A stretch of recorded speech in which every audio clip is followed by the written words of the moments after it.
BlogTalk Radio. Hello, everyone. This is Chrism, and I'd like to welcome you to a conversation about your Kundalini awakening experience.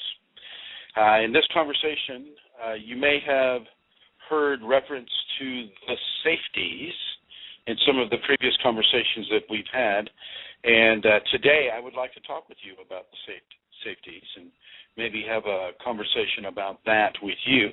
If there are those of you that have questions about your Kundalini awakening experience, please feel free to call in at United States area code 347-934-0026.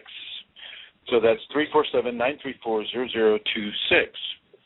I'd like to welcome everybody in the chat room, from Fashti and Eileen and Amelia and all the guests and Brandon.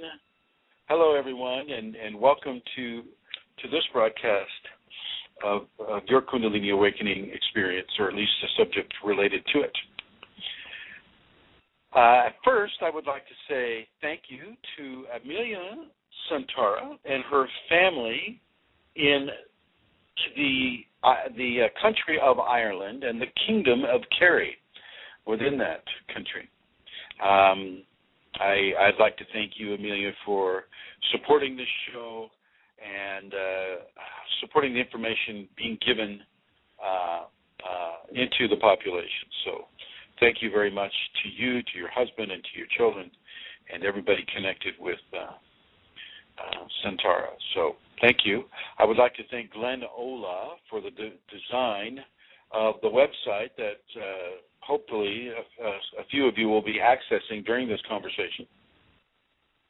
The website is KundaliniAwakeningSystems1.com, and that's the number one, so it's not spelled out. It's KundaliniAwakeningSystems1.com, and we'll be looking at the safeties chapter there, and then going through the safeties one by one. I would like to thank Eileen Laura, who is with us today. Hello, Eileen. And hello, Tim Ashworth. I see you. Nice to see you here. Eileen, has really given a lot to this program. It continues to give to this program. So thank you, Eileen. Thank you for doing everything that you do and have done. Let's see. I would like to thank my family, who are going through a rough time right now with the passing of a patriarch, and it's a very difficult time in a person's family, and so my love and my grace reaches out to my own family members, that they may be given sustenance during this difficult time in their life experience. And hello back to you, Brandon 9000. Nice to see you here. There are other places where you can access this information. One is YouTube. If you go to YouTube and you just go Chrism, Kundalini, and then all the videos will come up on the right-hand side, and you can kind of pick and choose what video you wish to view. Another area would be in the Yahoo groups, Kundalini Awakening Systems 1 at yahoogroups.com, and then on Facebook, Kundalini Awakening System 2 on Facebook groups, and then also Kundalini Awakening ! That's another group. That's actually the largest group in the Facebook network. And then we have smaller, more personal groups about specific subjects within the Kundalini, and one of those is a Kundalini Ashram. That is also on Facebook. And then we have Kundalini Healing on Facebook. And when I'm giving Shaktipat during the solstices, we also have a Chrism Shaktipat group there. And then, we do the Shaktipat from that aspect. So there are a few other places there where you can reach this information. Kundalini Matters is another website. So you just go Kundalini Matters, punch that into the Google search engine, and that'll bring you up to Amelia Santara's website, full of really excellent information, as well as Eileen's website, which is called Kundalini Living. And if you push that into your search engine, Kundalini Living, and you might put eloro55 at yahoo.com just to make sure that it's, because Kundalini Living, anybody that's alive and has Kundalini, well, they might write on that. So go ahead and check out her website as well. It's excellent. Let us begin with our study of the safeties. The safeties are a group of protocols that I asked my Kundalini to bring into existence simply because I gave Shaktipat to a person that I didn't feel was really able to handle it at the time, and I could see the effect that it had on him and on his family and on his livelihood and in his attitudes about life. And now this was a gentleman who was going to 30 Kundalini type seminars a year. This man was on fire. He was going to light it up no matter what, but he wasn't going to do any of the inner work. He just wanted to awaken the Kundalini, and I guess he figured that that would solve all his problems. Well, it didn't. It basically amplified a lot of them because he wasn't willing to actively approach the solution to his issues. However, that's basically on him. Those are things that he can deal with. My perspective of this was, since I gave the Shaktipat and I gave the spark and all of this stuff, I wanted a greater level of not so much control, but I wanted to be able to take it back if it was harming the person, or if it was going to push that person into such a huge traumatic life event that maybe a little taste is better than a big taste all at the same time. If a person gets a little taste and they like that flavor, well, they can pursue it themselves. They can do the practices. They can do the work. They can change the attitude. They can make the behavior modifications. They can begin to really participate in their own transformation vis-a-vis the Kundalini. And so, I went into a meditation, and I didn't want to give any more Shaktipats. I was doing seminars at the time, back in 2005 and 2006.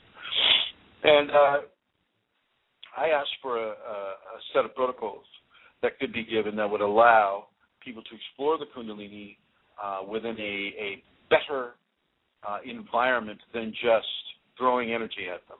Okay, and this is where the safety protocols came up. Now, I didn't have the knowledge that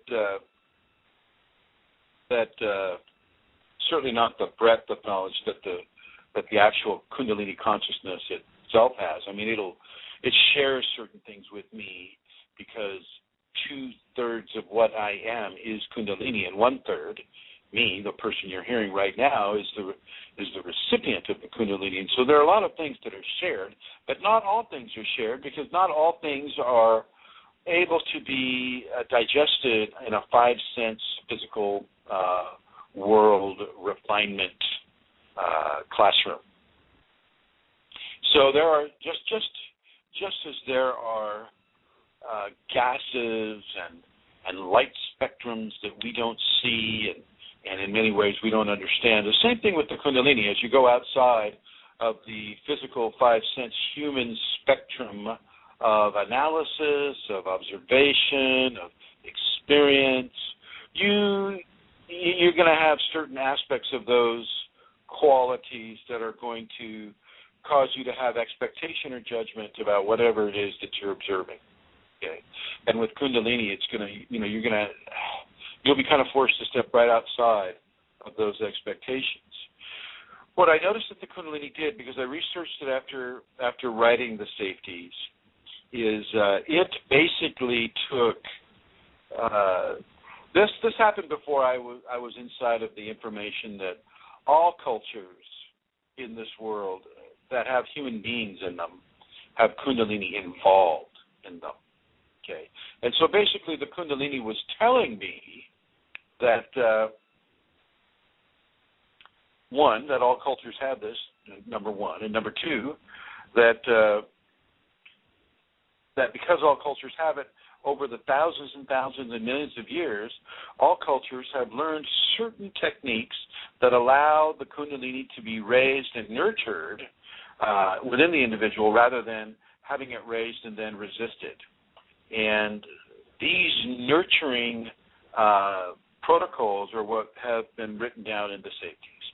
And it's taken it, the Kundalini has taken the information from really pretty much around the world, Siberia, China, Western Europe, Africa, India, Australia, United States, Canada, South America. It's taken information from the shamanic and the religious devotional. It's taken information from the ancient Sanskriti and ancient Egyptian to some of the protocols of ancient France, ancient Britain, Ireland, Scotland.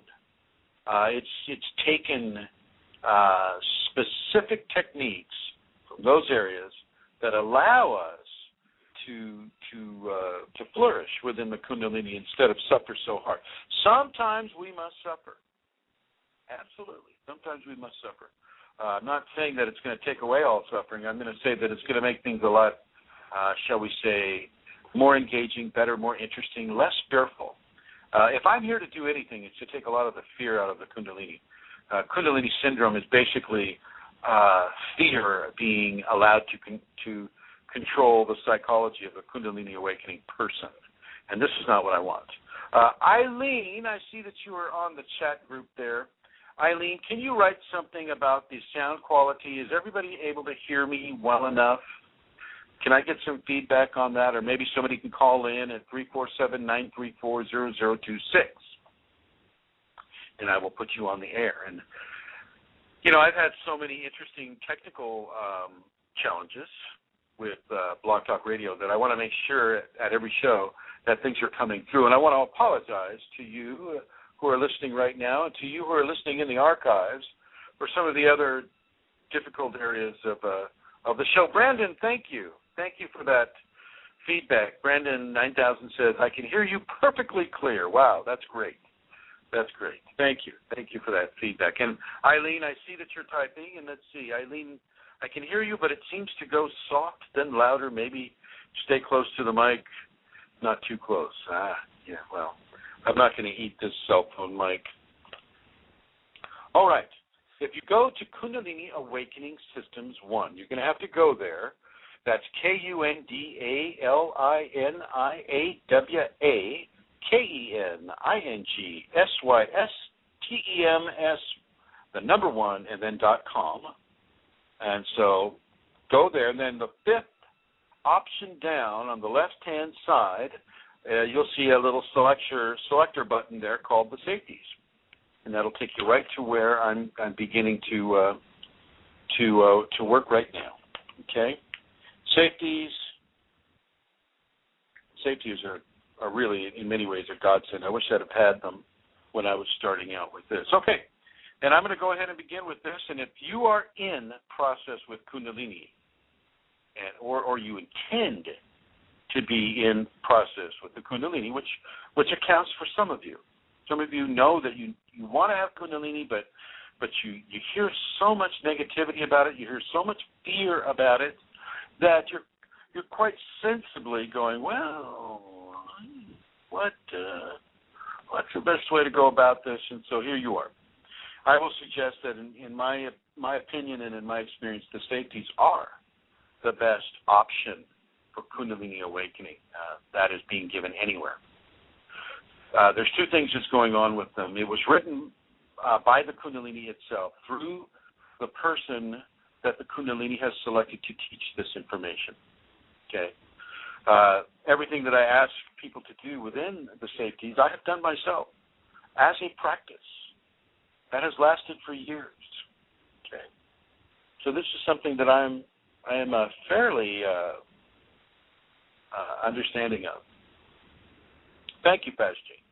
Thank you, and Brandon and Eileen. So if you're in the process with the Kundalini, or you intend to be, look through the Safeties and begin to practice these daily. really, I don't want you to just read it. I want you to practice it. So I write in there, it says, please read them 3 times on 3 separate occasions so that you can begin to see and feel how they will help you find and understand the very qualities within yourself that you seek, and the qualities that you seek are the Kundalini. And the reason I have you go 3 times on 3 separate occasions is I want you to be able to take the information 3 separate times. There's a certain sacred mathematics that goes with 3, 6, or 9. So many times in the instructions I give to people, I will ask them to do things 3 times, 9 times, 6 times, things of that nature, or derivations of those numbers. So read them 3 times on 3 separate occasions and see how you feel. And I'm going to suggest that you begin to practice them daily. But with the safeties, I want you to go slow. I don't want you to think that if you practice the safeties 1 time that you have reached the pinnacle of enlightenment, because that is definitely not the case. You're beginning to walk an enlightened mountain. There are many enlightened mountains, but you're beginning to walk upon enlightened firmament. And so in that sense, you can be very comfortable and you can be very happy, and you can see how the information that is given here resonates with you and with how you're feeling about all of this. The first thing I want to suggest to you is to get very familiar with your tongue in the up position. This completes a cranial circuit. There are many circuits and many energetic pathways within the body, and the tongue tip behind the upper front teeth on that soft, fleshy mound behind the upper front teeth. Put your tongue tip there. The tongue will actually, if you already have the Kundalini or it's coming upon you, it will naturally want to go there anyway. You may be thinking, oh, wow, it's always there anyway. And that's good, and that should give you a bit of a communication about how your Kundalini is already underway. Things are already moving in that direction, and what you can do is really step out of your own way, surrender yourself to the Kundalini, practice these protocols twice a day, in the morning and in the evening, and really begin to observe the changes that begin to occur in your body and in your perceptual existence. Okay? So get that tongue tip up behind the upper front teeth on that soft fleshy mound right there. Now, there are more than just one lingual placement. I've charted 5 lingual placements, but the first one, and the most important one at this point in most people's awakening, is going to be the tongue tip behind the upper front teeth. So close that mouth, and unless you're kissing, eating, talking, sneezing, barfing, laughing, crying, whatever, I want that tongue tip up behind that upper front teeth. It's going to help you quite a bit. And, I've experienced this. You can get a tongue burn. The energy wants to travel. It wants to expand. It wants to spread out. And if you're refusing to put your tongue tip up behind that those upper front teeth, then you're in a way you're inhibiting the flow of the energy, and the energy will respond by burning the tip of your tongue. And it is as if you have put your tongue tip on a frozen ice tray that's been electrocuted. It's that kind of a sensation. And you can get you put your tongue tip back up, and the energy flows and everything, and wow, you can sure feel the difference. So in order to avoid the tongue tip burn, I will suggest that you really, focus on putting that tongue up. The next physical position, this would be eyes up. Now look, these positions, these are called blocks in the Sanskrit terminology. Blocks or bandhas, B-A-N-D-H-A-S. But I'm not going to go so far into the Sanskrit with this, because you know what? None of you are Sanskrit that are listening to this. The Sanskriti people died out, 8,000-9,000 years ago. They left this written information in things like the Rig Veda and some of the other books, and these are where we get a lot of our information about the Kundalini, plus people after the rishis with the The Rig Veda was written by the Sanskriti people, of which the Rishis were a subset of the Sanskriti people. And these Rishis are the ones that wrote the books, and these Rishis are the ones that also knew the most about, it seems, it would appear, knew the most about the Kundalini in that civilization. And so really understand that yes, I do have information with regards to the Sanskrit origins of many of the things that I'm going to describe to you. And this just should underscore the information that Kundalini pulled this from everywhere, from the Australian Aborigines to the shamans in the Amazon basin. It was not, and it didn't pull the information to go, oh well, the Aboriginal people, they know everything about Kundalini. Oh well, let's compete that, or the Sanskriti people. Oh well, everybody's doing yoga now. Yoga's very popular. Okay, well, the Sanskrit people must know everything there is to know about Kundalini. Nobody else knows anything unless they're Sanskrit and a relative of a rishi that's been dead for 8,000 years. Kundalini doesn't play these little ego competitive games that my way is the best way because it works for me. What it's doing by giving all these different things is showing people that there are many ways to do the same thing. You can drink water out of a spoon. You can drink water out of a cup.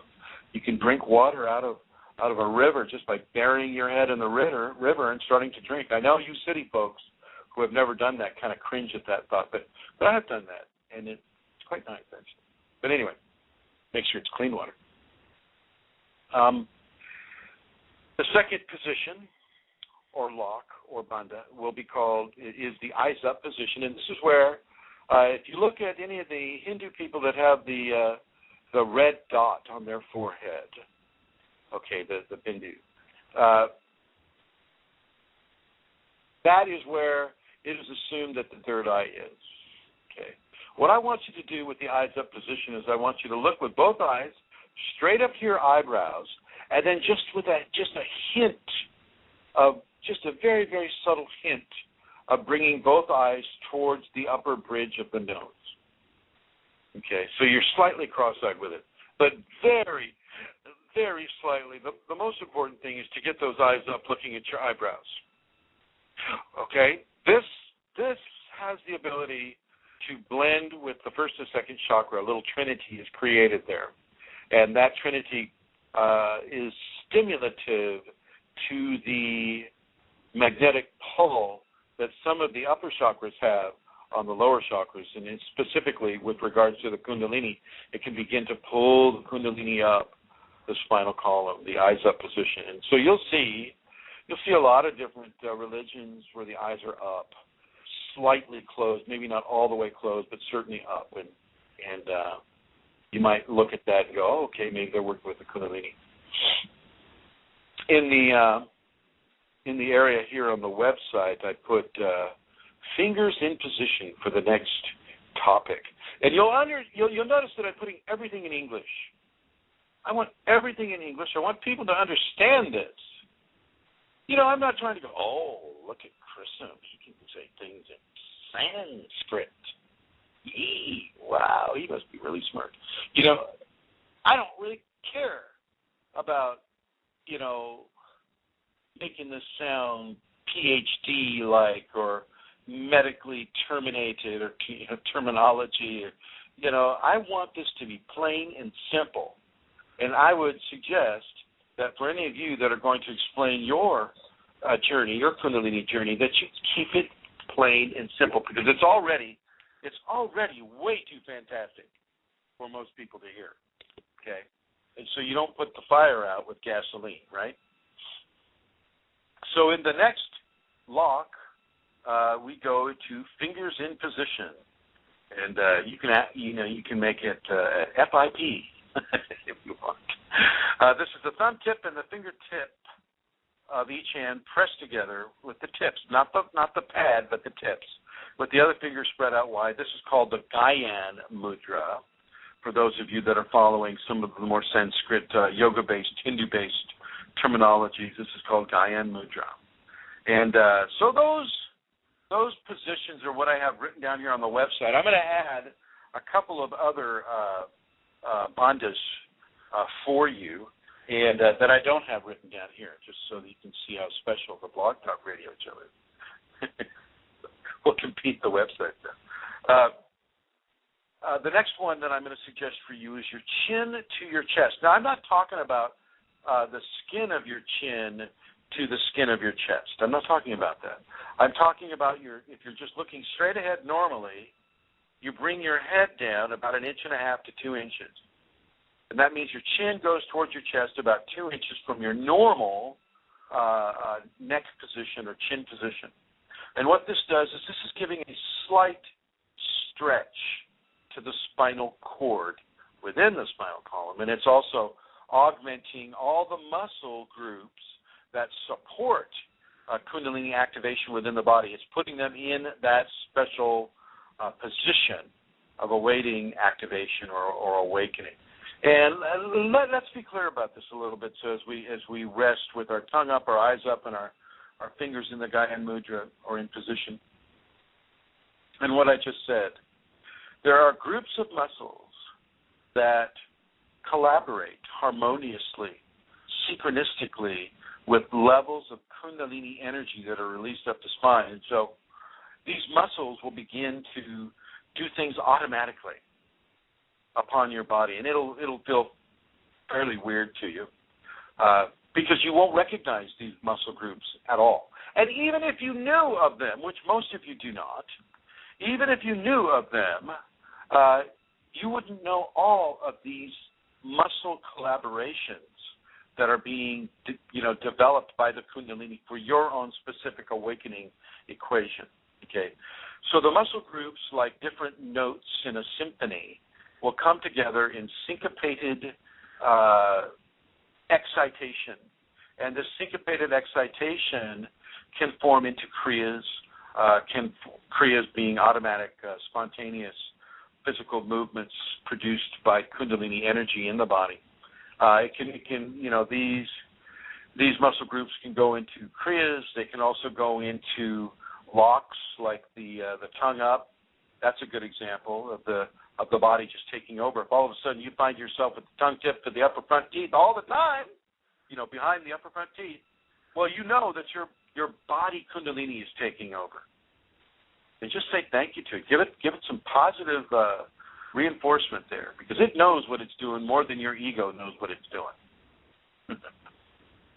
Anyway, so chin down about 2 inches towards your chest. And then at the same time, of course, you'll have your tongue up, you'll have your eyes up, you'll have your fingers in position. Okay? Now we're verging on what is called the Maha Bandha in the Sanskrit, and in the English, that's the great lock, or the one lock that is comprised of many locks, right? And you can kind of see where I'm going. It's like you got the tongue lock, the eyes up, fingers in position. And then you got the chin, and then there are a couple other locks that I'm going to tell you about. Actually, one other lock I'm going to tell you about. And that's going to comprise 5 bandha locks, okay?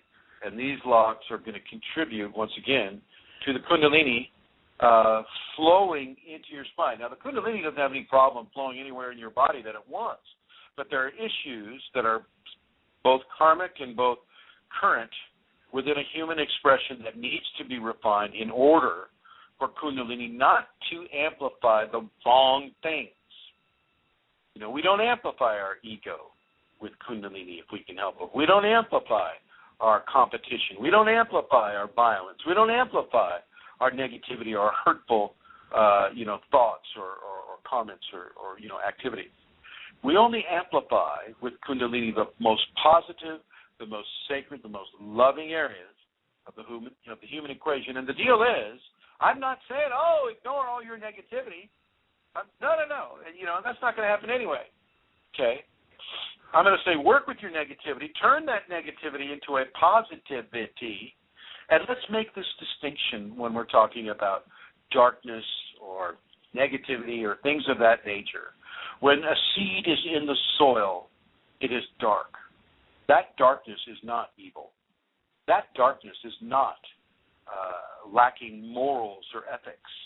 That darkness is the darkness of the womb, and it is a pure, joyful, loving existence and transformation that occurs inside that darkness. So let's not confuse negative ego expressions and fear with darkness, because it isn't. Darkness is beyond like light. Darkness is part of the divine equation here, part of that dual equation of one thing and then its polar opposite. That spectrum is what we're exploring here, and there are many, many, many little individual spectrums, like what I just described, within the human equation. And so these spectrums are going to get lit up by the Kundalini, and then one by one or group by group, you and your Kundalini will begin to balance the energies and the issues and the karma that are represented by these lit up areas. Okay? And this is what can begin to happen as you begin to go into the tongue up, the eyes up, the fingers in position, the chin to the chest, and the last one being to squeeze your sphincter. The Kundalini yoga people call it something else. I forget what. But they practice a lot of these bandhas as well. And for those of you that are asking, Chrism, do you recommend Kundalini yoga for the awakening of the Kundalini? And I say, no, I do not.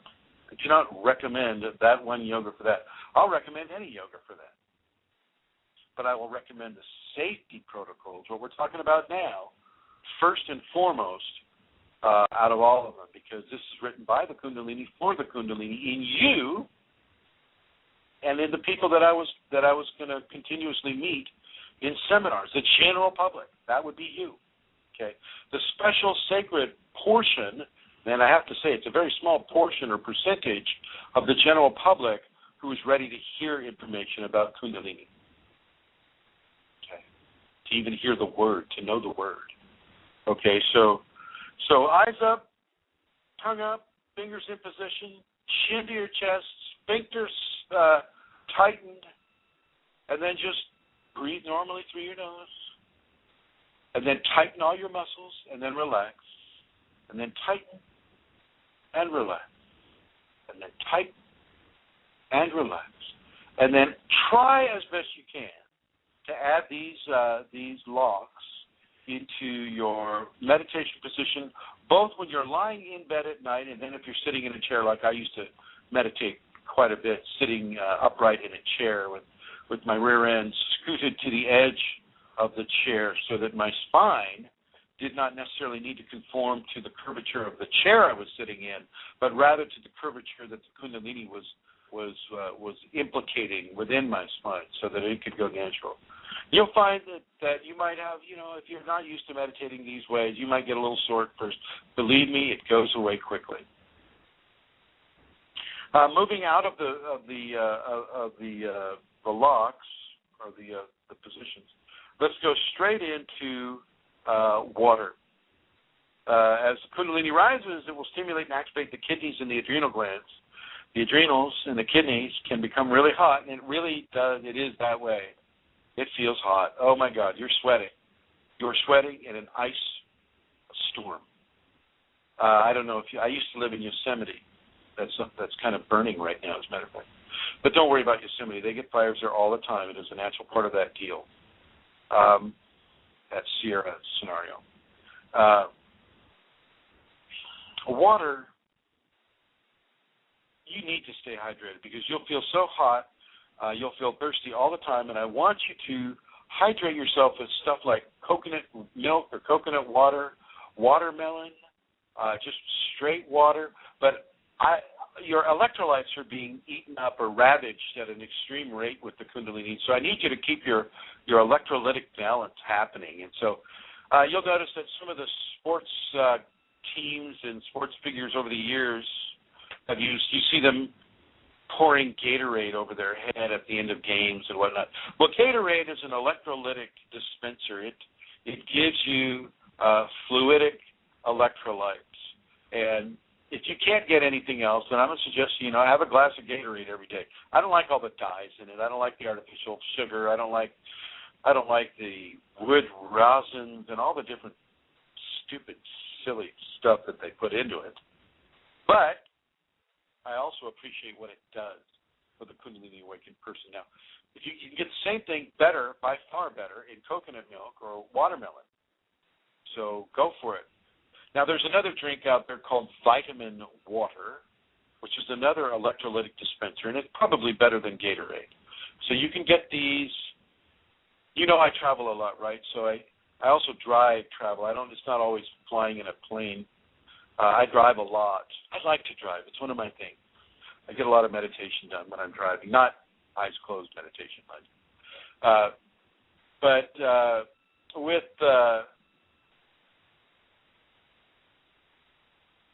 as I travel over the country, I stop at these gas stations or petrol stations or fuel stations, however people like to say that.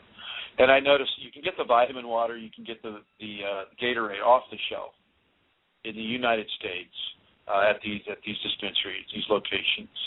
I didn't see much of that in Britain, although I'm sure in the UK they have electrolytic fluids that can help you, probably really expensive. I noticed everything is really expensive in Britain. Everything. I didn't notice too much of that in Ireland.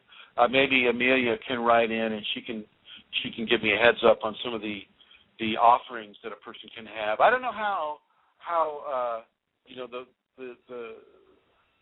the food is dispensed in the European Union now. I just know that they have an organized thing with it, and if you look for electrolytes in the country that you're in, you should be able to find something that will help you. And the reason why you want these electrolytes is because they help the dissemination of the Kundalini in your body, and they can help defray the heat.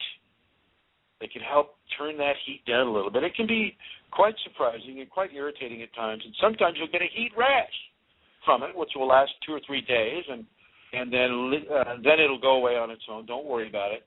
Your body, because of the electrolytes being evaporated and the water being evaporated and the amount of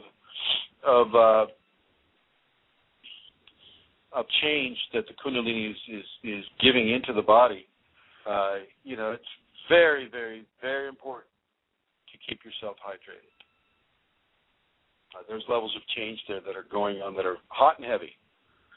Now, these adrenal glands that are sitting on top of your kidneys, they give out a substance called adrenaline. And the adrenaline is the fight or flee hormone that our first chakra, survival, and second chakra gave us, so that when we're being chased by wolves or a cave lion or a cave bear, well, we could get away, hopefully. And that adrenaline is kind of like that's like rocket fuel for the human, right? Well, this is what Kundalini begins to release in the human body copiously, is that adrenaline. And if you don't have anything to fight or flee, then your ego mind will create people or animals or things to fight or flee. In other words, to be in fear of. And so I really want you to look at the water and stay hydrated. I like Crystal Geyser. I like Fiji water. I don't like the one that has all the fluoride in it. I think that's called Trinity. I like natural water sources, of course, if I can find them. But be very particular. Let you and your Kundalini choose what or what water source you're going to really enjoy, and then stick with that. Which moves us straight down to programming.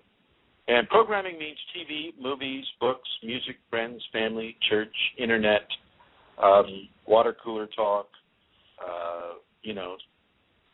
all of that type of thing. And, in our culture, we are seeing and reading and hearing from various sources many negative and fear-evoking forms of entertainment, news, communications, and global developments. This is not so helpful when a person is really activated with the Kundalini. Fear, excessive lust, hateful attitudes can be quite painful and damaging to the new Kundalini energies, and many unfortunate events can be created by the Kundalini exposed to such energies. So no scary movies. By this I mean horror flicks. Now, some of these zombie movies coming out, I will say no. Don't go there with that.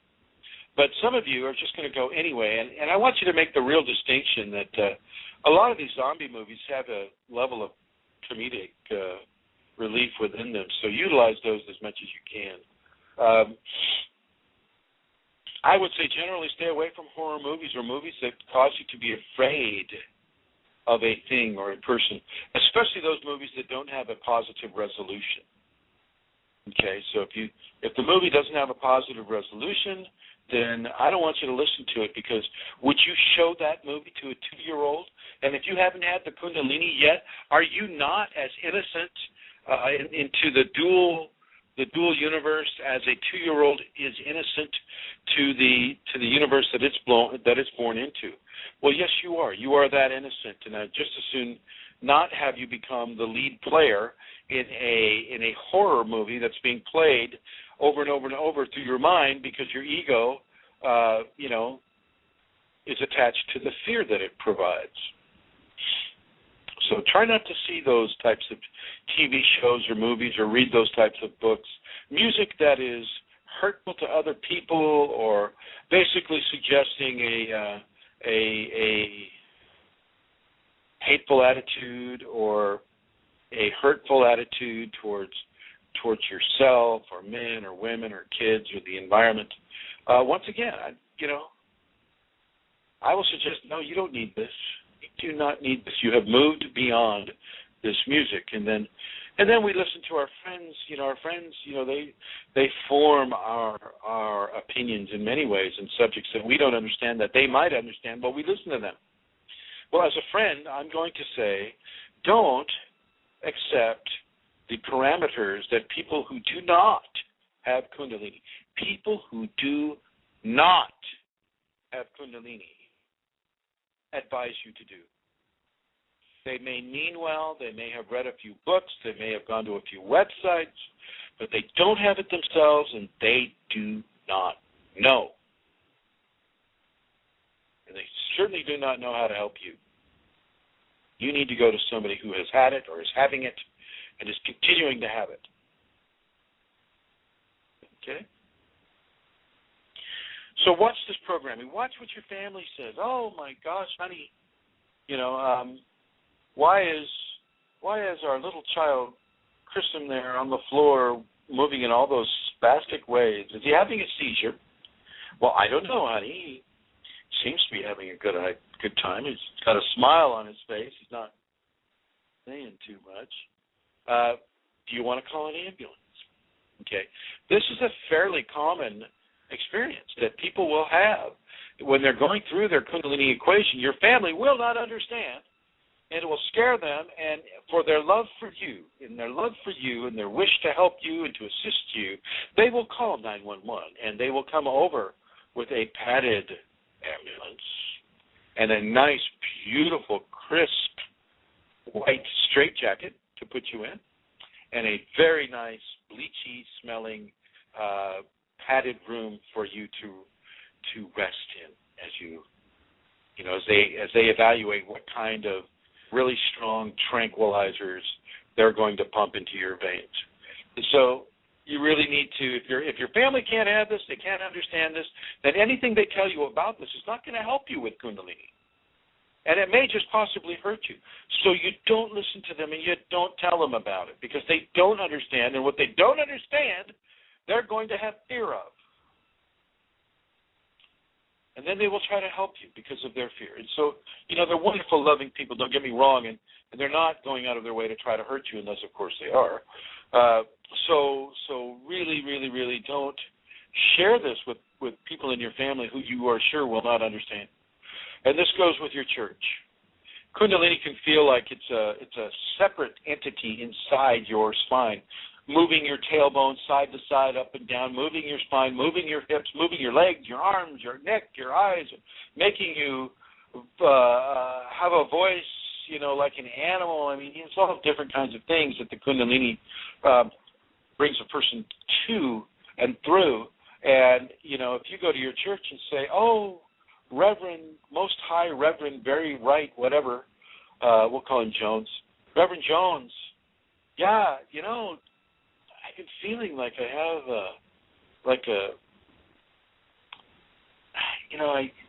I feel like I have, like in my back, there's this movement, and it feels like there's a serpent in my back, and Reverend Jones' eyes will get so wide, and they'll go, oh my God, Satan is within you. You must be healed of this possession. I hope that wasn't too loud for all of you there. I apologize. And this is just kind of an entertaining, stereotypical response of a person who does not accept anything except what their own dogma tells them, and that is the church dogma. And now there are some churches that accept the Kundalini. It's just not a lot of churches in the United States will, or Western Europe for that matter. There are more accepting establishments in other countries, but in the United States, say in the Christian community, Kundalini is not looked upon favorably at all. And I will suggest that you do not bring it up to them. I will suggest you do not bring it up with them.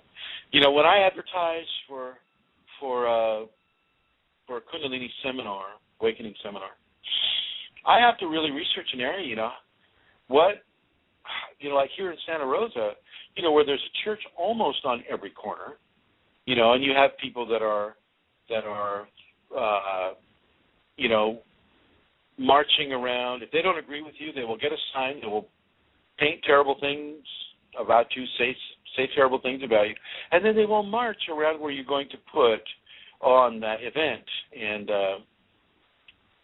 so there's a lot of people that are not real happy with how their interpretation of Kundalini works with, say, biblical teachings and whatnot. And I will suggest to those of you that have the Kundalini or searching for the Kundalini that the King James Version, when you read it from a Kundalini viewpoint, is an activation manual for Kundalini. It's just written in a very, very distinct way, and you have to release fixations on expected terminologies and their meanings that were basically interpreted and reinterpreted over the millennia that the King James Version was put together by King James himself. Okay, he was also using interpretations in order to write his version of the Christian Bible. So really watch these programmings. Watch what the television programs you to do. Is it depending upon your programming and what you're watching on TV, are you moving into areas that are just really all about lust? Oh, let's look at that guy swimming on the beach. Oh, let's look at that girl parading herself along the beach. Oh, let's look at every movement of the flesh beneath their fabric and all of this type of thing, right? Let's look at that eye makeup commercial or the deodorant commercial or the tooth whitening commercial or all these types of things. And look at that programming if you have to, and then consciously dismiss it. You don't need to remember. Here, let me give you an example. When I was a young child, my mother was a single mother. She had 4 kids, and so she was always working in the daytime, and we had babysitters in the daytime. And of course, what the babysitters would do with us is just plop us down in front of the black and white TV and turn that on, and then do whatever they wanted to do. And so I got a lot of TV early on when I was a kid, and I can still remember programming from my childhood that I saw during those babysitting sessions. Like a phone number. I have this one phone number. It's from a Bennett Ford is it goes, a Bennett Ford is a better Ford. A Bennett Ford is a better Ford. Call call 555-5555. That's 555-5555. 555-5555. That's 555-5555. And I'll be saying that to you to illustrate the level of memory that the human being can take in. And do you need to know about Bob Bennett's Ford phone number 50 years later in your life? Really?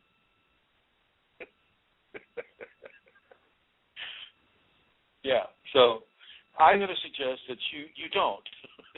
You don't do that. And that you take that commercialism and that type of thing out of your programming as best that you can. And this goes along with books and along with magazines. And now let's look at the news. For me, I always look at the news behind the news. Okay, right now, they're looking at intervening into Syria because of chemical attacks and things of this nature. And I'm looking at a different picture and, well, who's really behind this? Well, how did Syria get chemical weapons? And, maybe they bought them from the United States. I mean, there's all kinds of stuff going on that the news is trying to point your concentration in a certain area. And I'm going to suggest that you expand it into all areas and follow the money.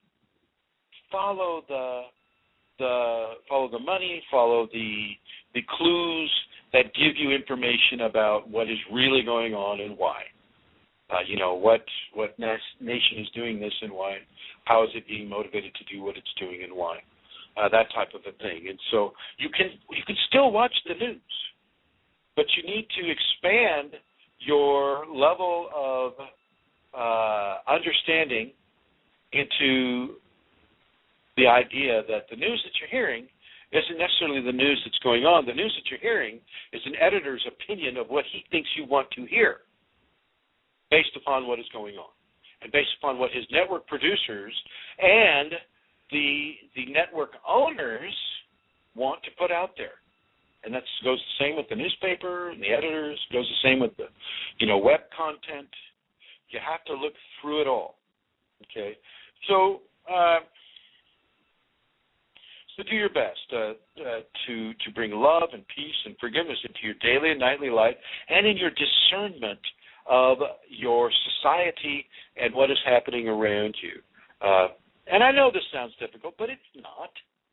Just make it a priority. Start small and then increase it. Put yourself on a schedule.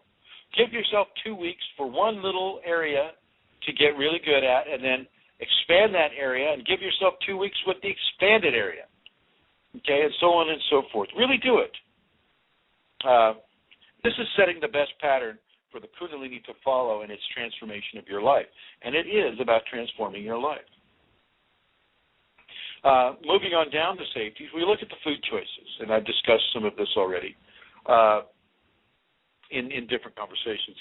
I want you, once again, to pay attention to the new tastes and desires your body begins to have. If you've been a vegetarian and you start having an interest in beef, well, don't resist this. Don't resist this. This is not you that's giving you that desire for beef. This is the Kundalini changing your appetite standards. And I want you to take out the attachment of moral fixation upon whether it's better to be a vegetarian or a carnivore or an omnivore. I can tell you straight up that Kundalini will turn you into an omnivore. There will be some meat that it will require that you partake of because that's part of your Kundalini awakening equation. These dogmas that have been spread through the Buddhist and the Hindu communities and other communities about, vegetarian is the way to go. Oh, don't kill Bambi. Nobody's out there killing Bambi except Godzilla. And I will point you to the reference of Godzilla versus Bambi. It's a classic, and I suggest it to everyone. I saw it in 1978. Tells you how old it is. So let me put the numbers out here again. If you have a question about your Kundalini Awakening experience, please call 347-934-0026. If you're in the United States, you'll probably want to put a 1 in front of that 347. So 1-347-934-0026, and we'll have a chat about your Kundalini awakening experience. The food choices, once again, are very important. Don't resist it. I know the programming that maybe your religious affiliation might guide you towards, or your own inner guidance saying, oh, that meat is terrible, terrible, terrible. Don't. And yet your Kundalini is going, eat that meat. It's very good. It has qualities of proteins, enzymes that you need in your development at this time. Eat it, or I will make you throw up until you do eat it.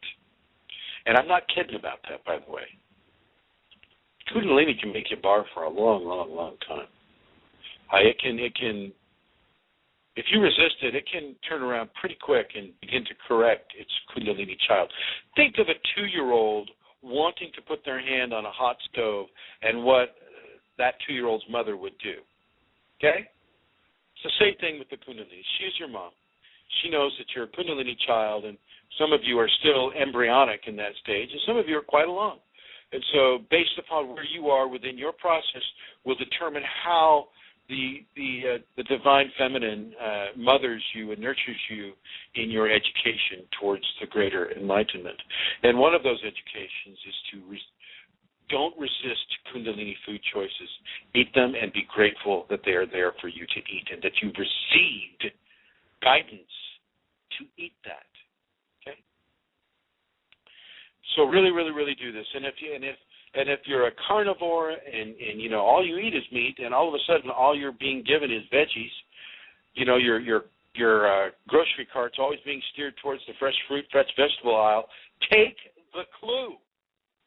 Get the organic food, and that for both areas.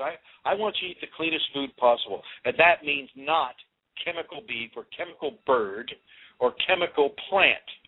I don't want you eating anything that is not organic or absolutely beyond organic, like grown to the Oregon Health Standards or the California Food Act of 1990. Forget about USDA.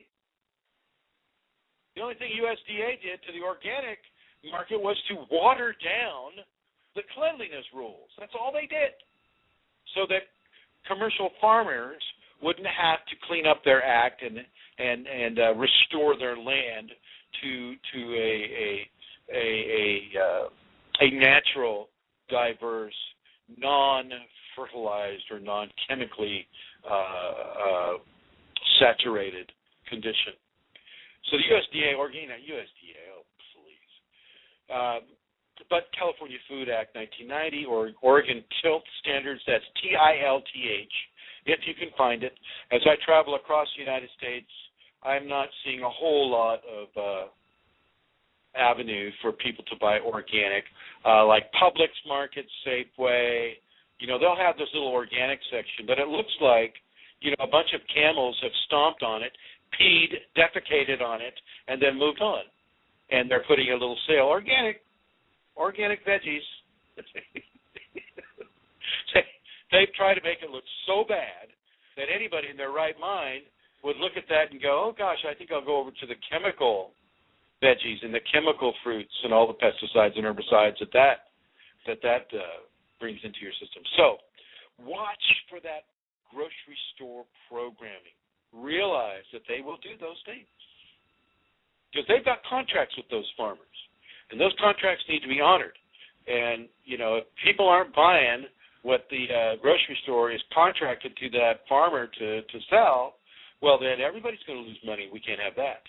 And those damn organic hippies, granolas, crunchies, whatever, you know, they're not going to come in here and displace my chemical operation here, Monsanto-generated, or, you know, inorganic, genetically modified, you know, whatever.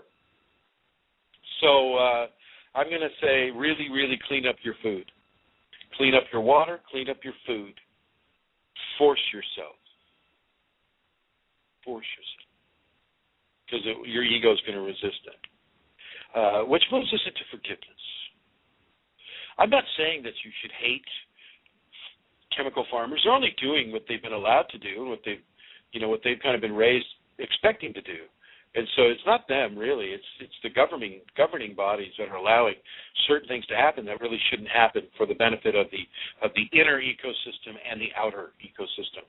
And the Kundalini would be the inner ecosystem in the way I'm placing it here. I would like to say hello once again to everybody who's listening on the Flash chat. Eileen, Tim, and Fasti, and Brandon, and I believe that one there is Amelia Santara. So hello, everyone, and thank you for joining us in this conversation. Moving onward through the safeties.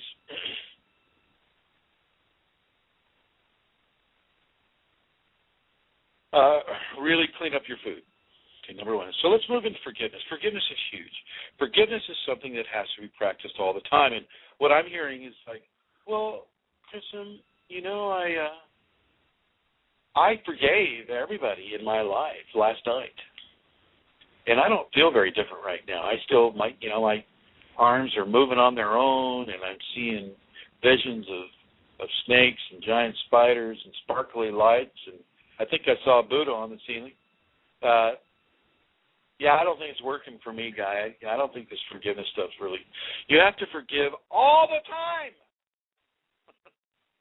Over and over and over and over and over and over. Get the list, memorize it, familiarize yourself with it, and do that forgiveness all the time. And don't expect, and don't really have that McDonald's instant gratification mindset with the Kundalini. The Kundalini has its own time agenda with you. It's not gonna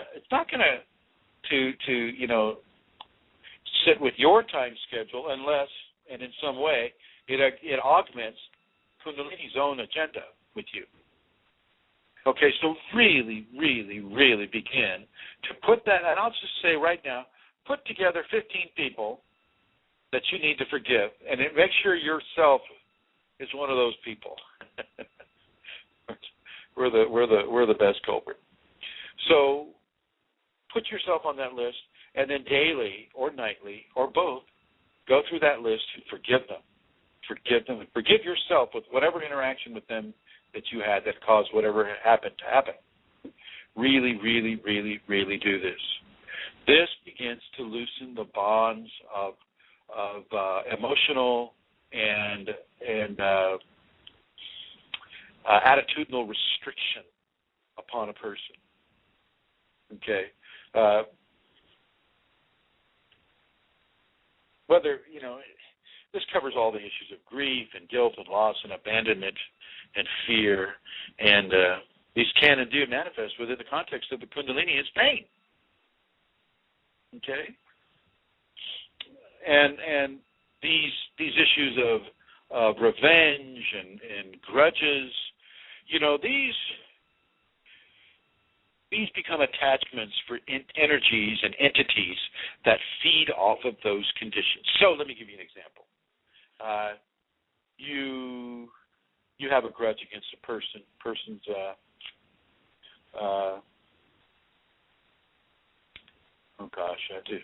I have to tread carefully here. I can't use a stereotype. We'll go person A. We'll go this guy named Chrism. He's a good target. So this guy named Chrism, he comes up to you, and he's a real rude person. And, he says something really mean to you just for no reason, just maybe to see your reaction. Well, then you have to forgive him in the context that I'm talking about right now. You forgive him, and you don't let anything that he says upset you. You realize that this person is going through his refinement. He, too, is a child of God, and he is going through his refinement at this time, and nothing that he says should you hold against him any more than you would hold those very same words from the mouth of a 2-year-old. You forgive it, let it go. Don't let it have a control on you. When you let it go, it can't control you. When you forgive it, it cannot control you. Okay? So forgive it. And I don't care how many years it's been, or in how many, even the past lives. a person will have been racked with pain and anguish, and there is and has been always a way towards resolution, and this is forgiveness. Forgiveness is one of the most important tools that you could have in your Kundalini Awakening tool chest, and it should be one of the most used tools in that tool chest. Hey, there's Rosemary. Rosemary has joined us. Let me bring her on here. So, Rosemary. Hi there, Master Chrism. Hi. Hey, how are you? I'm good. I would like to join your excitement about forgiveness and to share something about that. Please share. At first, I didn't realize writing it down was the path and part of it, but once I got that, and I would write and over and over and over again, and sometimes I didn't know what my part was. And I remember also you saying about having expectations. And if we have the expectations, we're expecting something. And that was what was generating my need to be forgiving of others, because I have these expectations. So when I couldn't think of what my part was in it, I would just say, please forgive me for my expectations. And when I had learned... Excellent choice. Yeah. And when I had learned, this is might be what you direct us to, but when I'd be driving, but carefully, or even in the middle of my meditation, I didn't have what I needed there to write or where I wanted it, I have taken to writing in the air. And I will say, Jana, I forgive you for your email. And my writing it in the air with my finger creates the same impact. And sometimes when I'm driving, sometimes I'll... Don't do that. Don't do that while you're driving. Keep your hands on the wheel. Okay. Pull the car over. Well, when I have the opportunity, even just writing it on something beside me, or when I have that. I think that's a very, very, very excellent technique, Rosemary. Thank you for sharing that. I think that it's crucial to be able to bring it into your daily awareness, right? And when you have things in your daily awareness, well, that is when you have the best opportunity to make your behavioral modifications real. Sitting there at the dinner table going, okay, I forgive Chrism for,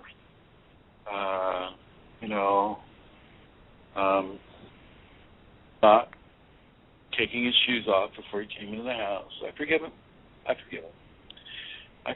And then, as you come to your house and you take your shoes off in the middle of the day before you come into the house, and you remember that I forgive Chrism for not taking his shoes off in the house, well, you can forgive him once again.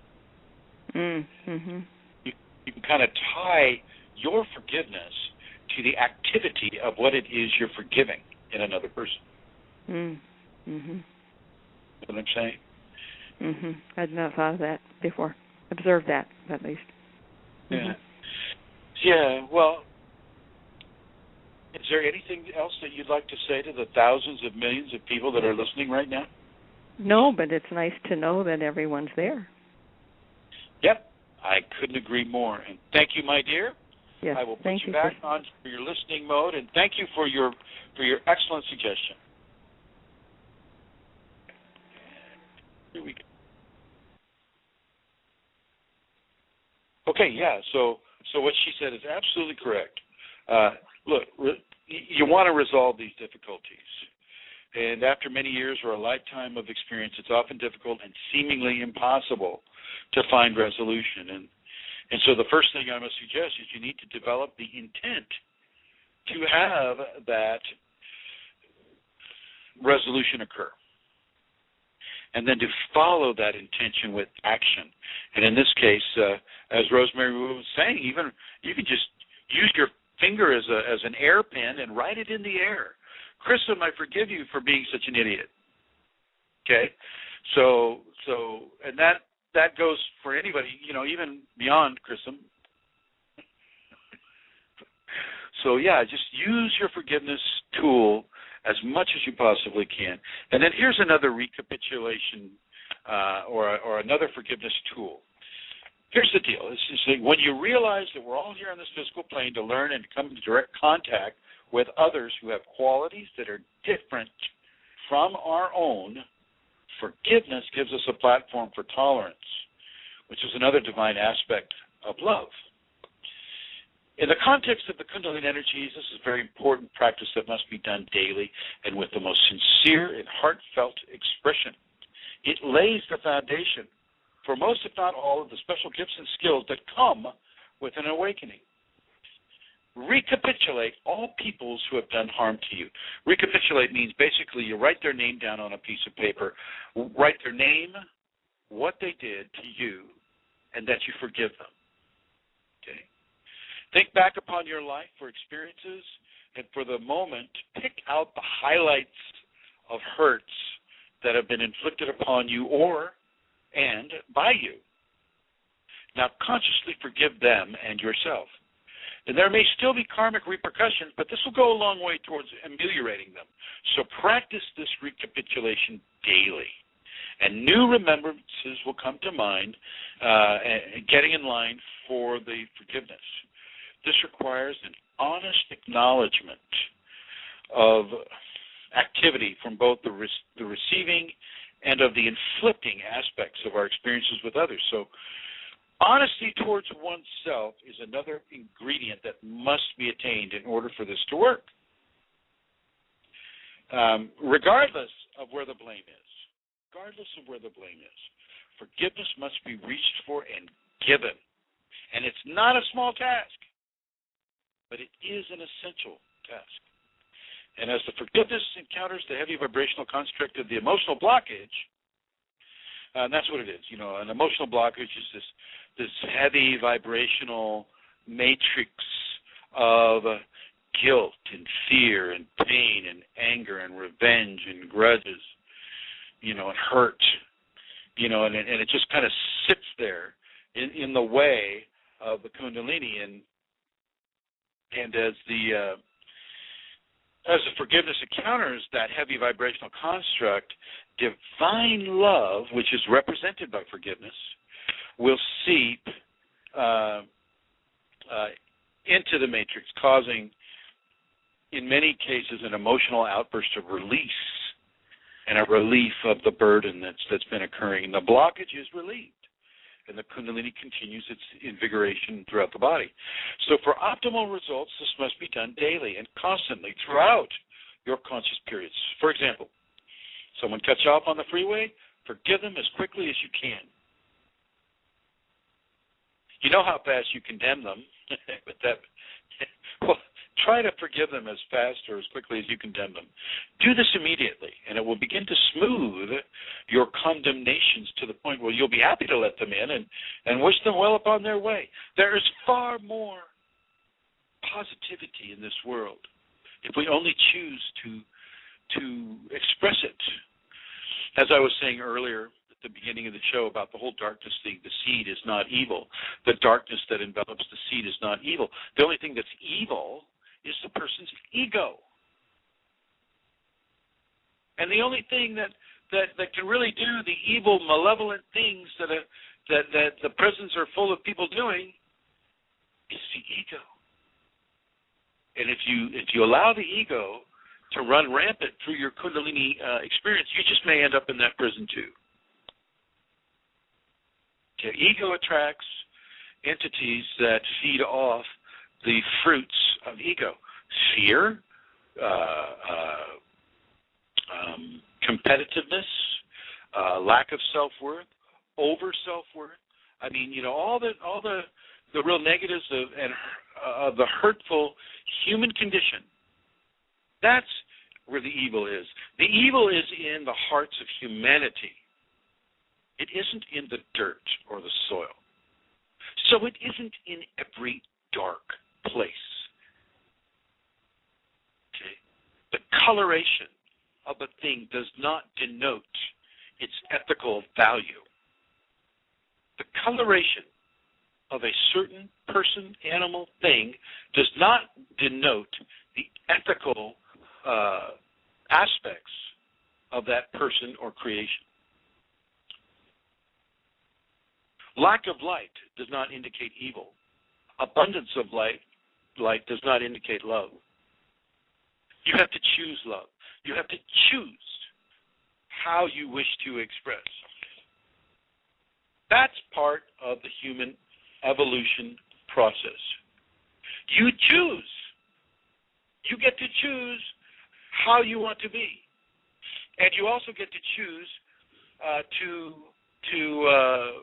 receive the fruits of your choices. So if you want to be a murderer, well, then you're going to receive the fruits of that choice. If you want to be a millionaire, then you're going to receive the fruits of that choice and the decisions that you make in order to become those things, okay? Positivity is the choice that I'm going to suggest you make. Positive, love-based, forgiving, tolerance, honest, truthful, loving, happy, joyful. These are the areas that I want you to pursue. Believe me, you can have as much endorphin excitation from these areas as you can from going to a horror flick, even more so. Okay. Watching people do bad things to other people is another one of those programming scenarios that I'll suggest that you resist. Okay. And, this being said, and I go to the movies, and I've been in the movies. I know what it's like to be on a movie set. I know what they're doing. And so when I see the movie, I kind of don't, part of me separates and goes, oh, okay, that's a Warner Brothers haircut there. That guy, he stepped on his T-focus line. That camera's doing a slow pull back. They obviously edited in, a special effect here and there. And so, when I look at it, those are the things that I enjoy doing. And so I don't really get caught up in the negativity that is being advertised through the specific activity in the movie. Okay. So the scenario is I don't want you to even watch the movie if you can't look beyond what the movie is telling you.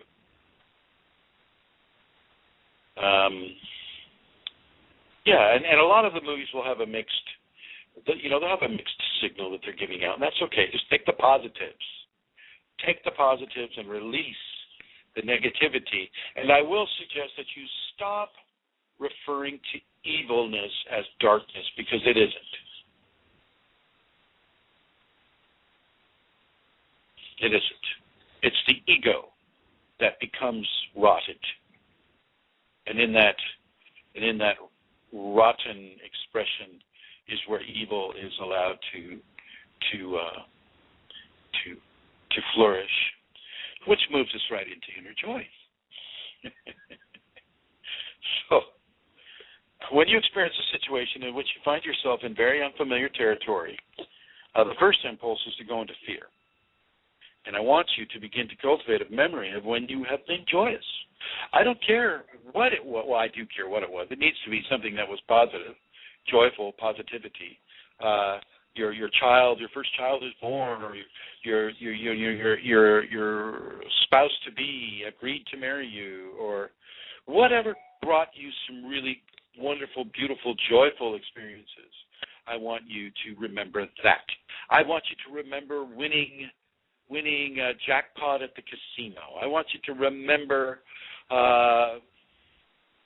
buying your spouse a new car and the beautiful expression of surprise and joy on their face.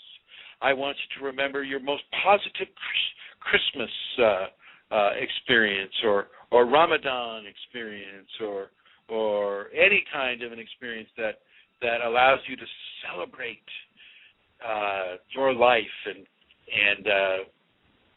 what's happening to you in your life. I really want you to begin to open to the joy that is there within you. I really want you to do that. I'm going to strongly suggest that, because this is the pathway to bliss. Bliss will occur anyway, but when you back it up with this kind of support and lack of a resistance, it becomes very strong and very beautiful, very powerful. I'll have you know that I'm only touching on these because I'm running out of time. Inner joy is what you think of when you begin to fear about anything. You think of that joy because fear, unless you're running from that grizzly or whatever, then fear is just not going to help you very much. As a matter of fact, it may hurt you so much that you maybe become the recipient of whatever fear-evoking situation is plaguing you at the time. So really begin to remember your joy and internalize it. There's plenty of mansions in your heart right now that were built by joyful encounters and joyful experiences, and I want you to really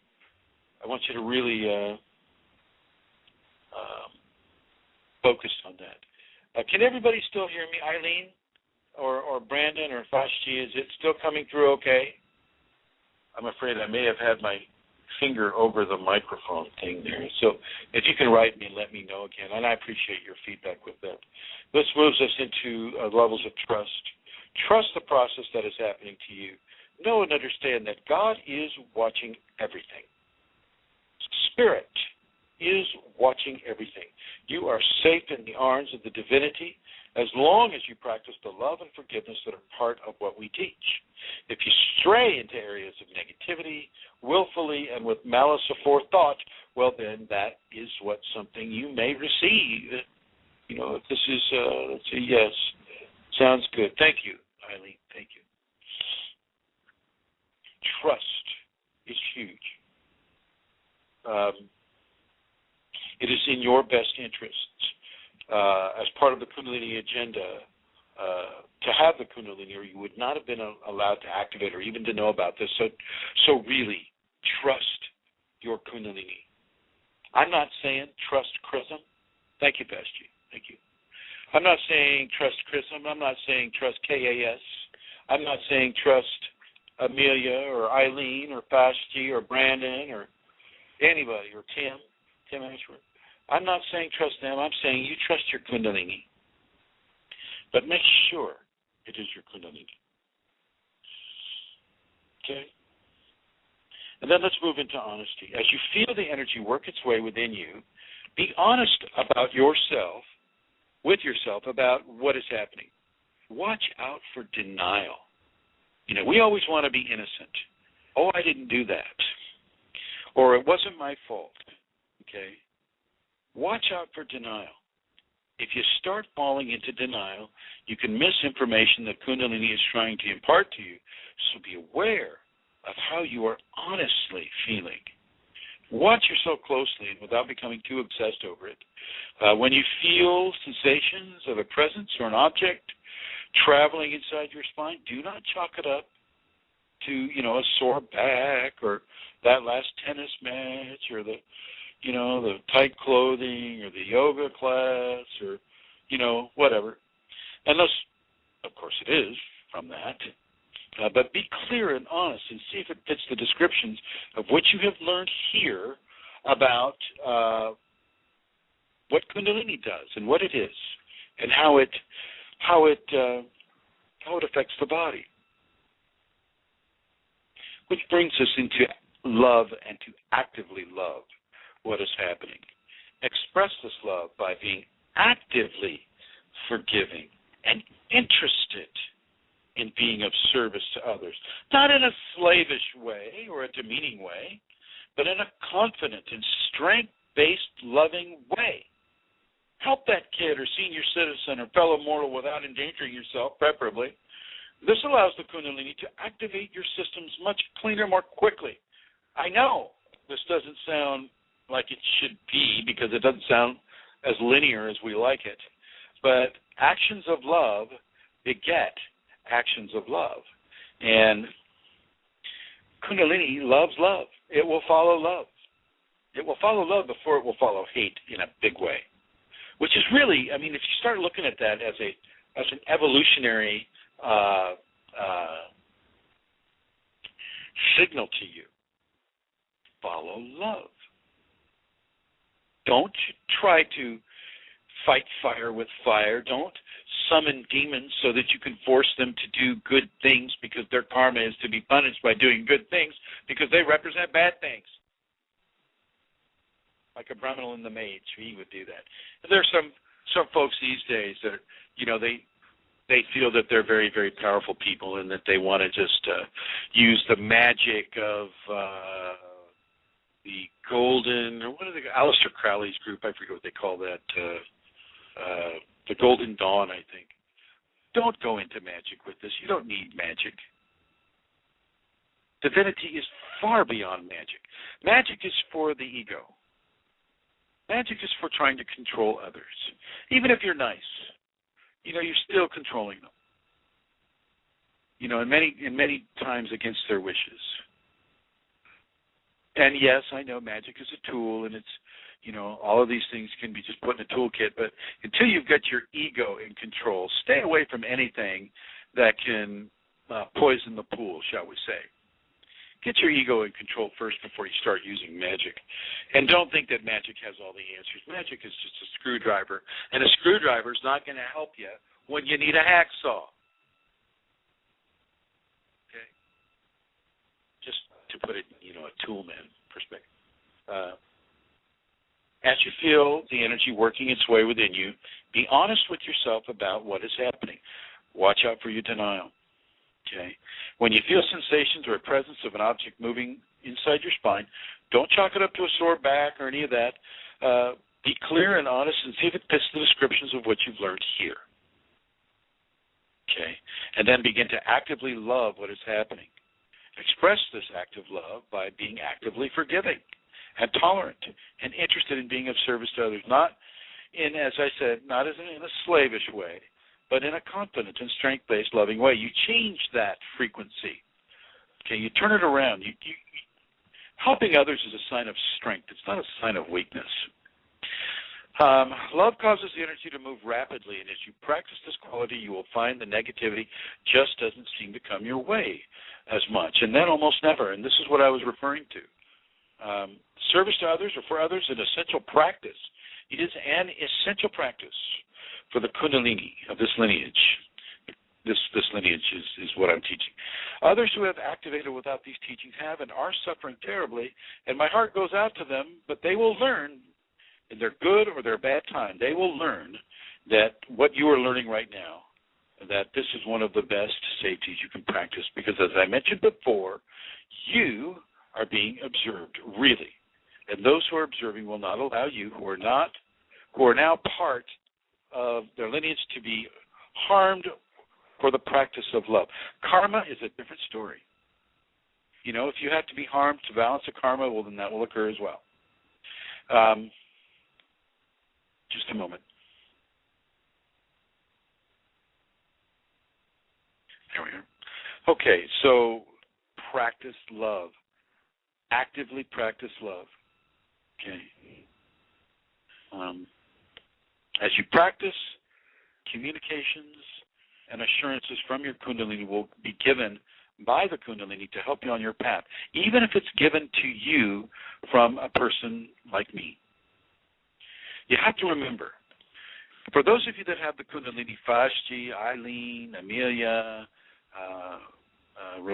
Rosemary, these people that I know for a fact have the Kundalini. Tim, I'm going to include you in that. It's there with you all the time. It doesn't come and go. The symptoms may come and go, but the Kundalini itself is always there. It's always there, okay? It is omnipresent, and you need to understand that. You need to understand that it is omnipresent. And everything you do is influenced by it, including listening to this radio show.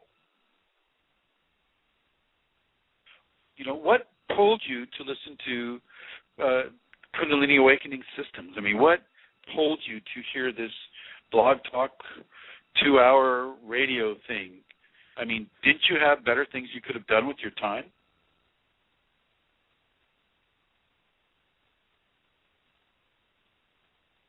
Maybe some soap operas on TV, or maybe a good cartoon. Maybe some Colgate commercials. So the scenario is you already are within a level of guidance by your own intuitive consciousness, and many of the intuitive consciousness sources are from the Kundalini. Especially those of you who know the word, know what it is.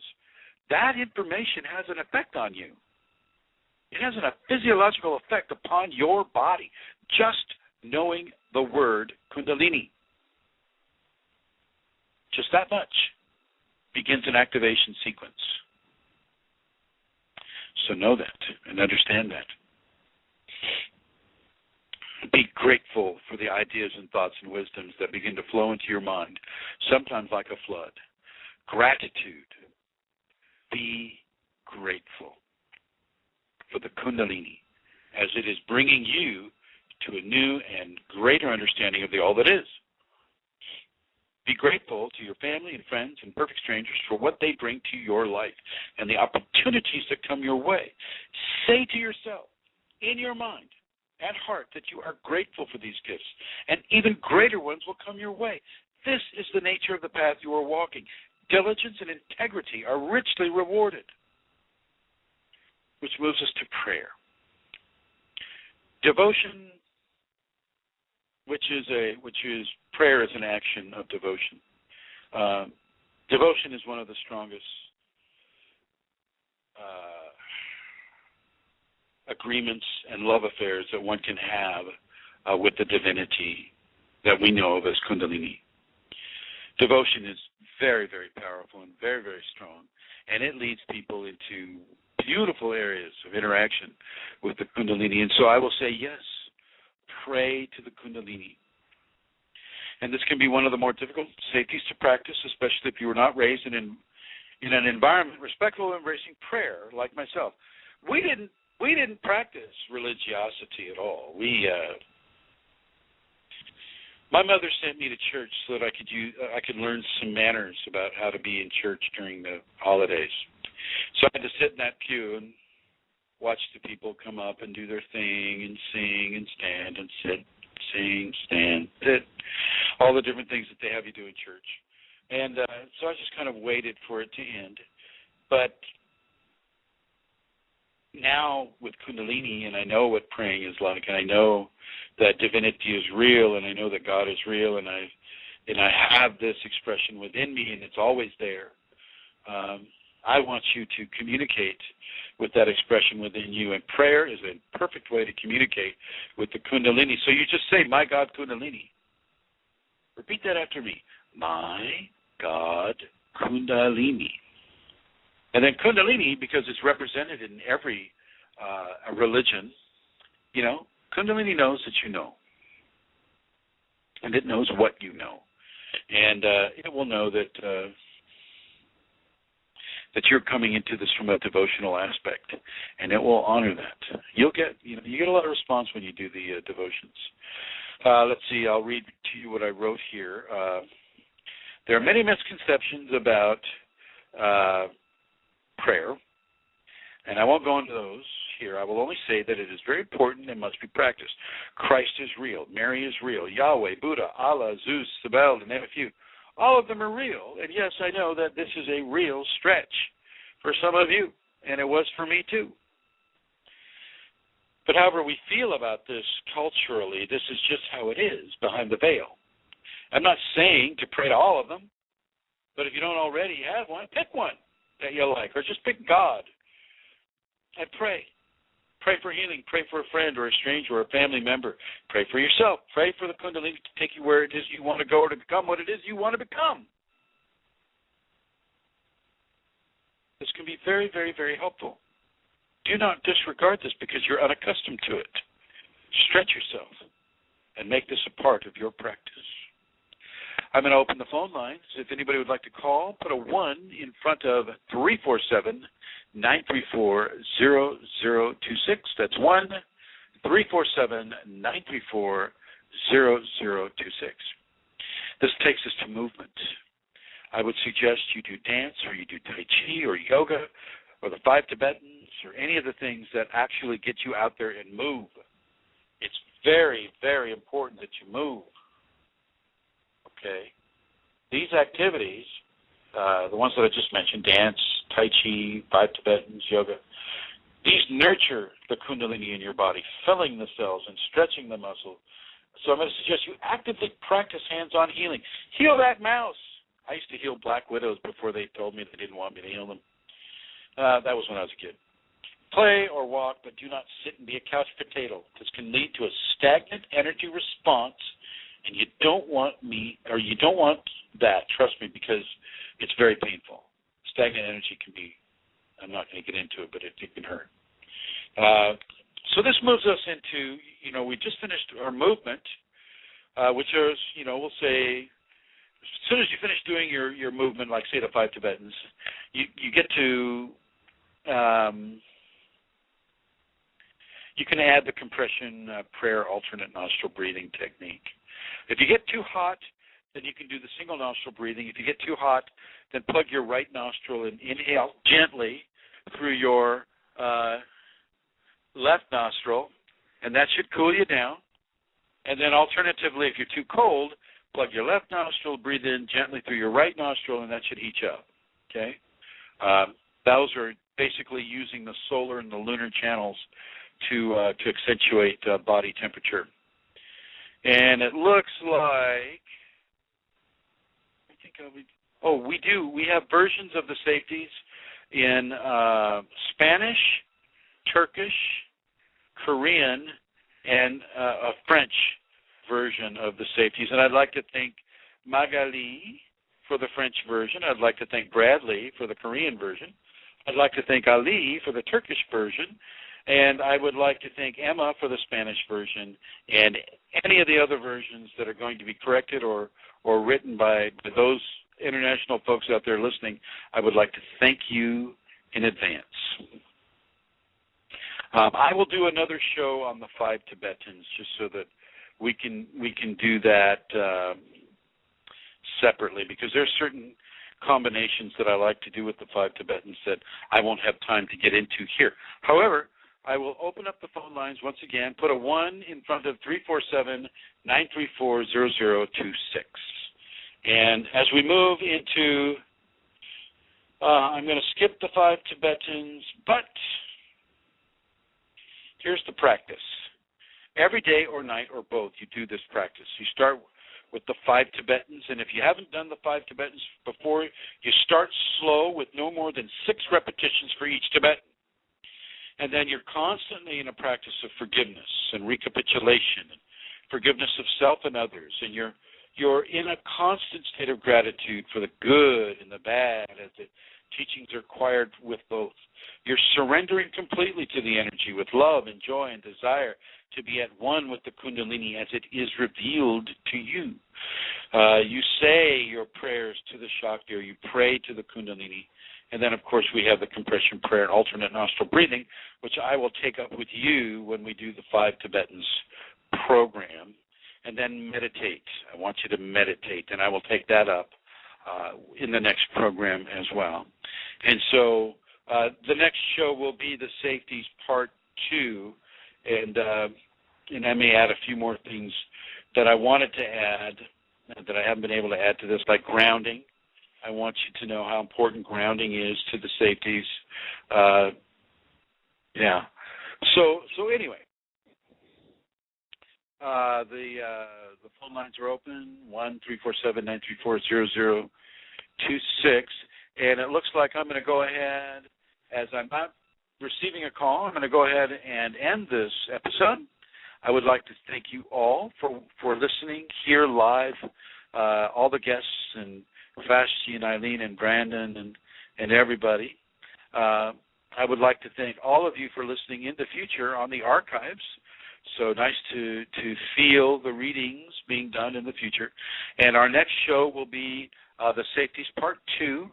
And we'll go ahead and move into that next Wednesday, 7 days from today. And I'd like to thank you all for stopping by and giving a listen. And it looks like...